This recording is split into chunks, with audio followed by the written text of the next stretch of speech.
Hi friends, ನಾನು ಇವತ್ತು ನಿಮಗೆ ಮನೆಯಲ್ಲೇ SIR ವೋಟರ್ ಐಡಿ ಅಪ್ಡೇಟ್ ಮಾಡೋದು ಹೇಗೆ ಅಂತ ಹೇಳ್ಕೊಡ್ತೀನಿ. ಯಾವುದೇ ಸೈಬರ್ ಸೆಂಟರ್ಗೆ ಹೋಗದೆ ₹1 ಕೂಡ ಖರ್ಚಿಲ್ಲದೆ ಇರೋ ಹಾಗೆ ನೀವು ನಿಮ್ಮ ಮೊಬೈಲ್ ಫೋನ್ ಬಳಸ್ಕೊಂಡೆ ಯಾವ ರೀತಿ ಅಪ್ಡೇಟ್ ಮಾಡ್ಕೊಳ್ಬೇಕು ಅಂತ ಹೇಳ್ಕೊಡ್ತೀನಿ.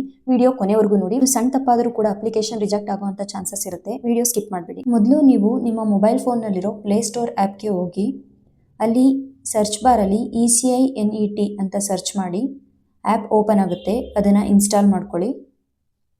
ಇನ್ಸ್ಟಾಲ್ ಮಾಡಿದ್ಮೇಲೆ ಈ ರೀತಿ ಪೇಜ್ ಓಪನ್ ಆಗುತ್ತೆ. ಅಲ್ಲಿ ರೈಟ್ ಸೈಡಲ್ಲಿ 3 ಗೆರೆ ಕಾಣಿಸ್ತಿದೆ ನೋಡಿ, ಅದ್ರ ಮೇಲೆ ಕ್ಲಿಕ್ ಮಾಡಿ. ಇಲ್ಲಿ ಪ್ರೊಫೈಲ್ ಅಂತ ಕಾಣಿಸ್ತಿದೆ ನೋಡಿ, ಅದ್ರ ಮೇಲೆ ಕ್ಲಿಕ್ ಮಾಡಿ. ಇಲ್ಲಿ ನಿಮ್ಮ ಮೊಬೈಲ್ ನಂಬರ್ ಎಂಟರ್ ಮಾಡಿ.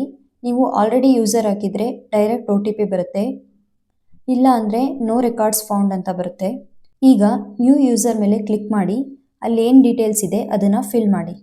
ಫಿಲ್ ಮಾಡಿದ್ಮೇಲೆ ಸಬ್ಮಿಟ್ ಮಾಡಿ. ಈಗ ನಿಮ್ಮದು ಯೂಸರ್ ID ಕ್ರಿಯೇಟ್ ಆಯಿತು. ನೆಕ್ಸ್ಟು ನೀವು ಮತ್ತೆ ನಿಮ್ಮ ಮೊಬೈಲ್ ನಂಬರ್ ಹಾಕಿ OTP ಬರುತ್ತೆ, OTP ಎಂಟರ್ ಮಾಡಿ. ಈಗ ಎಲೆಕ್ಷನ್ ಕಮಿಷನ್ ಆಫ್ ಇಂಡಿಯಾದು ಪೇಜ್ ಓಪನ್ ಆಯಿತು. ಇಲ್ಲಿ ನೀವು ವೋಟರ್ ರಿಜಿಸ್ಟ್ರೇಷನ್ ಫಾರ್ಮ್ಸ್ ಅಂತ ಇದೆ ನೋಡಿ, ಅದ್ರ ಮೇಲೆ ಕ್ಲಿಕ್ ಮಾಡಿ. Next fill enumeration form online ಅಂತಿದೆ, ಅದ್ರ ಮೇಲೆ ಕ್ಲಿಕ್ ಮಾಡಿ. ಇಲ್ಲಿ ಸ್ಟೇಟ್ ಸೆಲೆಕ್ಟ್ ಮಾಡಿಕೊಂಡು ಕರ್ನಾಟಕ ಅಂತ ನಿಮ್ಮದು ವೋಟರ್ ID ನಂಬರ್ ಇರುತ್ತೆ ನೋಡಿ, ಅದನ್ನು ಹಾಕಿ ಸಬ್ಮಿಟ್ ಮಾಡಿ. ನೀವು ಸಬ್ಮಿಟ್ ಮಾಡಿದ ತಕ್ಷಣ ನಿಮ್ಮ ಡೀಟೇಲ್ಸ್ ಎಲ್ಲ ಅಲ್ಲಿ ಶೋ ಆಗುತ್ತೆ. ನೆಕ್ಸ್ಟು ನೀವು ಇಲ್ಲಿ ನಿಮ್ಮ ಮೊಬೈಲ್ ನಂಬರ್ನ ಎಂಟರ್ ಮಾಡಿ ಸೆಂಡ್ OTP ಕೊಡಿ. ಅಲ್ಲಿ ನಿಮ್ಮದು ಮೊಬೈಲ್ ನಂಬರ್ ಲಿಂಕ್ ಆಗಿದ್ರೆ ನಿಮಗೆ ಡೈರೆಕ್ಟ್ OTP ಬರುತ್ತೆ, ಇಲ್ಲ ಅಂದರೆ ಲಿಂಕ್ ಮಾಡಿ ಅಂತ ತೋರಿಸುತ್ತೆ. ಇಲ್ಲಿ ಕ್ಲಿಕ್ ಹಿಯರ್ ಅಂತ ಇದೆಯಲ್ಲ, ಅದ್ರ ಮೇಲೆ ಕ್ಲಿಕ್ ಮಾಡಿ. ಈಗ ಫಾರ್ಮ್ 8 ಓಪನ್ ಆಯಿತು. ನಿಮ್ಮ Aadhaar number, mobile number, email ID enter ಮಾಡಿಬಿಟ್ಟು ನೆಕ್ಸ್ಟ್ ಮೇಲೆ ಕ್ಲಿಕ್ ಮಾಡಿ. ನಾನಿಲ್ಲಿ correction of entries in existing electoral roll ಇದನ್ನು ಸೆಲೆಕ್ಟ್ ಮಾಡ್ಕೊಂಡಿದ್ದೀನಿ. ಇಲ್ಲಿ ನಿಮಗೆ ಯಾವ್ದು ಕರೆಕ್ಷನ್ ಬೇಕು ಯಾವುದನ್ನಾದರೂ ಸೆಲೆಕ್ಟ್ ಮಾಡಿಕೊಂಡು ಕರೆಕ್ಷನ್ ಮಾಡ್ಕೊಳ್ಬೋದು. ನಾನು ಇಲ್ಲಿ ಮೊಬೈಲ್ ನಂಬರ್ ಅಪ್ಡೇಟ್ ಮಾಡೋಣ ಅಂತ ಮೊಬೈಲ್ ನಂಬರ್ ಸೆಲೆಕ್ಟ್ ಮಾಡ್ಕೊಂಡಿದ್ದೀನಿ. ಈಗ ಮೊಬೈಲ್ ನಂಬರ್ ಎಂಟರ್ ಮಾಡಿದ್ದೀನಿ. ಇದಕ್ಕೆ OTP ಬರುತ್ತೆ, ಇದನ್ನು ನಾವು ವೆರಿಫೈ ಮಾಡಬೇಕು. ಈಗ ಮೊಬೈಲ್ ನಂಬರ್ ವೆರಿಫೈ ಆಯಿತು. ಹಾಗೆ ಸ್ಕ್ರಾಲ್ ಮಾಡಿಕೊಂಡು ಕೆಳಗೆ ಬನ್ನಿ. ಇಲ್ಲಿ E-ಸೈನ್ ಆ್ಯಂಡ್ ಸಬ್ಮಿಟ್ ಅಂತ ಇದೆ, ಅದ್ರ ಮೇಲೆ ಕ್ಲಿಕ್ ಮಾಡಿ. ಈಗ ಡನ್ ಮೇಲೆ ಕ್ಲಿಕ್ ಮಾಡಿ. ಅದು ರೀಡೈರೆಕ್ಟ್ ಆಗುತ್ತೆ E-ಸೈನ್ ಅಥೆಂಟಿಫಿಕೇಷನ್ಗೆ. ಈಗ ನೀವು ಇಲ್ಲಿ ನಿಮ್ಮ ಆಧಾರ್ ನಂಬರ್ನ ಎಂಟರ್ ಮಾಡಿ. ಈಗ ನಿಮಗೆ ನಿಮ್ಮ ಆಧಾರಲ್ಲಿ ರಿಜಿಸ್ಟರ್ ಆಗಿರುತ್ತಲ್ಲ ಮೊಬೈಲ್ ನಂಬರ್, ಅದಕ್ಕೆ OTP ಬರುತ್ತೆ. ಆ OTPನ ಎಂಟರ್ ಮಾಡಿ ಸಬ್ಮಿಟ್ ಮಾಡಿ. ಈಗ ನಿಮ್ಮದು E-ಸೈನ್ ಅಪ್ಡೇಟ್ ಆಯಿತು. ಈಗ ನಿಮ್ಮದು ರೆಫರೆನ್ಸ್ ID ಬಂತು ನೋಡಿ, ಇದನ್ನು ಸ್ಕ್ರೀನ್ಶಾಟ್ ಮಾಡ್ಕೊಳ್ಳಿ. ನೆಕ್ಸ್ಟು ನೀವು ಅಪ್ಲಿಕೇಶನ್ ಟ್ರ್ಯಾಕ್ ಮಾಡೋದಕ್ಕೆ ಈ ID ಯೂಸ್ ಆಗುತ್ತೆ. ಇಲ್ಲಿಗೆ ನಿಮ್ಮದು SIR ಅಪ್ಲಿಕೇಶನ್ ಫಾರ್ಮ್ ಅಪ್ಡೇಟ್ ಆಯಿತು. ನೆಕ್ಸ್ಟು ನೀವು ಅದನ್ನು ಹೇಗೆ ಟ್ರ್ಯಾಕ್ ಮಾಡಬೇಕು ಅಂತ ಹೇಳ್ಕೊಡ್ತೀನಿ. ಇಲ್ಲಿ ನೀವು ಟ್ರ್ಯಾಕ್ ಯುವರ್ ಅಪ್ಲಿಕೇಶನ್ ಅಂತ ಇದೆ ನೋಡಿ, ಅದರ ಮೇಲೆ ಕ್ಲಿಕ್ ಮಾಡಿ.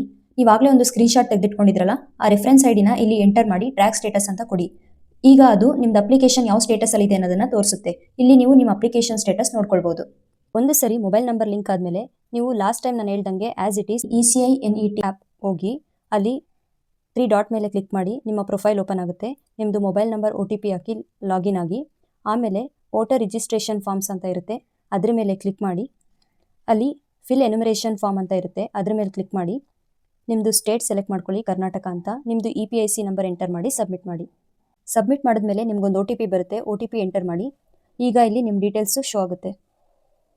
ಹಾಗೆ ಕೆಳಗಡೆ ಸ್ಕ್ರಾಲ್ ಮಾಡಿ. ಇಲ್ಲಿ ನಿಮಗೆ 4 ಆಪ್ಷನ್ ತೋರಿಸುತ್ತೆ. ನೀವೇನಾದರೂ 2002ರಲ್ಲಿ ವೋಟ್ ಹಾಕಿದರೆ ಮೊದಲನೇ ಆಪ್ಷನ್ ಸೆಲೆಕ್ಟ್ ಮಾಡ್ಕೊಳ್ಳಿ. ನಿಮ್ಮ ತಂದೆ ತಾಯಿ ಏನಾದರೂ 2002ರಲ್ಲಿ ವೋಟ್ ಹಾಕಿದರೆ ಎರಡನೇ ಆಪ್ಷನ್ ಸೆಲೆಕ್ಟ್ ಮಾಡ್ಕೊಳ್ಳಿ. ಈ 2 ಆಪ್ಷನ್ ಸೆಲೆಕ್ಟ್ ಮಾಡ್ಕೊಳ್ಳೋಕ್ಕೂ ಮುಂಚೆ ನಿಮ್ಮದು ಪಾರ್ಟ್ ನಂಬರ್ ಮತ್ತು ಪೋಲಿಂಗ್ ಸ್ಟೇಷನ್ ಡೀಟೇಲ್ಸ್ನ ನೋಟ್ ಡೌನ್ ಮಾಡಿಟ್ಕೊಂಡಿರಿ. ಇನ್ನು ಆಪ್ಷನ್ 3ಯಲ್ಲಿ ಕರ್ನಾಟಕನೇ ತೋರಿಸಲ್ಲ, ಏನಾದರೂ ಟೆಕ್ನಿಕಲ್ ಇಶ್ಯೂ ಇರ್ಬೋದು, ಅದಕ್ಕೆ ಅಲ್ಲಿ ಕರ್ನಾಟಕ ತೋರಿಸಲ್ಲ. ನಮ್ಮ ಹತ್ರ ಯಾವುದೇ ರೀತಿ ಡೀಟೇಲ್ಸ್ ಇರಲಿಲ್ಲ, ಅದಕ್ಕೆ ನಾನು 4ನೇ ಆಪ್ಷನ್ ಸೆಲೆಕ್ಟ್ ಮಾಡಿಕೊಂಡೆ. 4th ಆಪ್ಷನ್ ಸೆಲೆಕ್ಟ್ ಮಾಡ್ಕೊಂಡ್ಮೇಲೆ ನಾನು ಅಲ್ಲಿ ಏನು ಮ್ಯಾಂಡೇಟರಿ ಫೀಲ್ಡ್ ಇದೆ ಅದಷ್ಟನ್ನು ಫಿಲ್ ಮಾಡಿಕೊಂಡೆ. ಫಿಲ್ ಮಾಡಿದ್ಮೇಲೆ ಕೆಳಗಡೆ ಸ್ಕ್ರಾಲ್ ಮಾಡಿ. ನಿಮ್ಮದು ಫೋಟೋ ಅಪ್ಲೋಡ್ ಮಾಡಬೇಕು. ಮ್ಯಾಕ್ಸಿಮಮ್ 2 MB ಅಷ್ಟೇ ಇರಬೇಕು. ಒಂದು ಸರಿ ಫೋಟೋ ಅಪ್ಲೋಡ್ ಮಾಡಿದ್ಮೇಲೆ ನಿಮ್ಮ ಡೀಟೇಲ್ಸ್ ಎಲ್ಲ ವೆರಿಫೈ ಮಾಡ್ಕೊಳ್ಳಿ. ವೆರಿಫೈ ಆದಮೇಲೆ ಟಿಕ್ ಮಾಡಿ ಸಬ್ಮಿಟ್ ಮಾಡಿ. ಇಲ್ಲಿ ನಿಮ್ಮ ಆಧಾರ್ ನಂಬರ್ ಎಂಟರ್ ಮಾಡಿ ಸೆಂಡ್ OTP ಕೊಡಿ. ಇಲ್ಲಿಗೆ ನಿಮ್ಮ SIR ಅಪ್ಲಿಕೇಶನ್ ಫಾರ್ಮ್ ಸಕ್ಸಸ್ಫುಲ್ ಆಗಿ ಸಬ್ಮಿಟ್ ಆಗಿದೆ. ನಿಮಗೆ ಬೇಕಾದರೆ ಆ ರೆಫರೆನ್ಸ್ IDನ ಸ್ಕ್ರೀನ್ಶಾಟ್ ತೆಗೆದಿಟ್ಕೊಳ್ಳಿ. ಇಷ್ಟು ಮಾಡಿದ್ರೆ ಸಾಕು, ನಿಮ್ಮ SIR ವೋಟರ್ ID ಮನೆಯಲ್ಲೇ ಅಪ್ಡೇಟ್ ಆಗುತ್ತೆ. ಈ ವಿಡಿಯೋ ನಿಮಗೆ ಇಷ್ಟ ಆಗಿದ್ರೆ ಲೈಕ್ ಮಾಡಿ, ಕಮೆಂಟ್ ಮಾಡಿ, ಹಾಗೆ ಶೇರ್ ಮಾಡಿ. ಇದೇ ಥರ ಯಾವುದೇ ಗೌರ್ಮೆಂಟ್ದು ಅಪ್ಲಿಕೇಶನ್ ಹಾಕಬೇಕು ಅಂತ ಇದ್ದರೆ ನೀವು ಕಮೆಂಟ್ ಮಾಡಿ, ನಾನು ಅದ್ರ ಬಗ್ಗೆ ವಿಡಿಯೋ ಮಾಡಿ ನಿಮಗೆ ತಿಳಿಸ್ಕೊಡ್ತೀನಿ. Thank you.